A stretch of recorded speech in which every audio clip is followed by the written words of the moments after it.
ولا تحسبن الذین، اور نہ تم گمان کرو ان لوگوں کو، قتلوا جو قتل ہو جاتے ہیں، فی سبیل اللہ اللہ تعالیٰ کے راستے میں، امواتا مردہ، بل احیاء بلکہ زندہ ہیں۔ امواتا بھی جمع کا صیغہ، کہ یہ نہیں کہ ایک کے بارے میں، یہ بھی احیاء بھی جمع کا صیغہ کہ کوئی بھی جب اللہ کے راستے میں شہید ہو جائے تو اس کو مردہ خیال نہ کرنا۔ عند ربہم، اپنے رب کے پاس سے، یرزقون، وہ رزق پاتے ہیں۔ اللہ تعالیٰ کا فرمان تو یہ ہے کہ ان کو مردہ خیال بھی نہ کرو۔ جو لوگ اللہ کے راستے میں شہید ہو جاتے ہیں، قتل ہو جاتے ہیں، ان کو تو مردہ خیال بھی نہ کرو، بلکہ وہ زندہ ہیں، اپنے رب کے پاس سے رزق پاتے ہیں۔ وہ تو سبد پرندے بن جاتے ہیں، سبد پرندے بن کر وہ جنتوں کی سیر کرتے ہیں، جنتوں میں کھاتے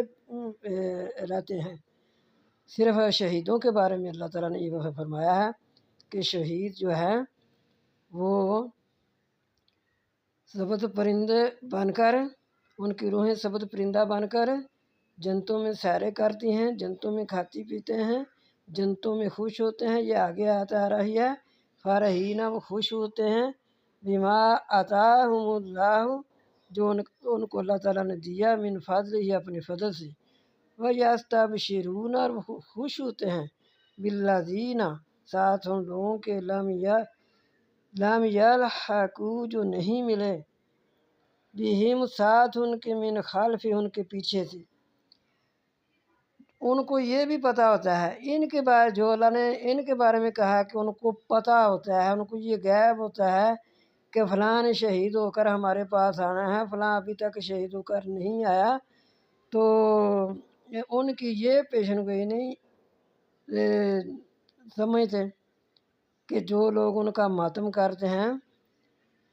اللہ تعالیٰ تو یہ فرما رہے ہیں کہ ان کو مردہ خیال بھی نہ کرو۔ عام شخصیت کے بارے میں، جو عام سا انسان بھی اللہ کے راستے میں لڑتا ہوا شہید ہو جائے تو اللہ تعالیٰ ان کے بارے میں تو یہ تو بہت بڑی ہستیاں ہیں، یہ تو نبی صلی اللہ علیہ وسلم کے نواسے ہیں، نبی پاک صلی اللہ علیہ وسلم کی آل ہے، نبی صلی اللہ علیہ وسلم کے اہل بیت ہیں،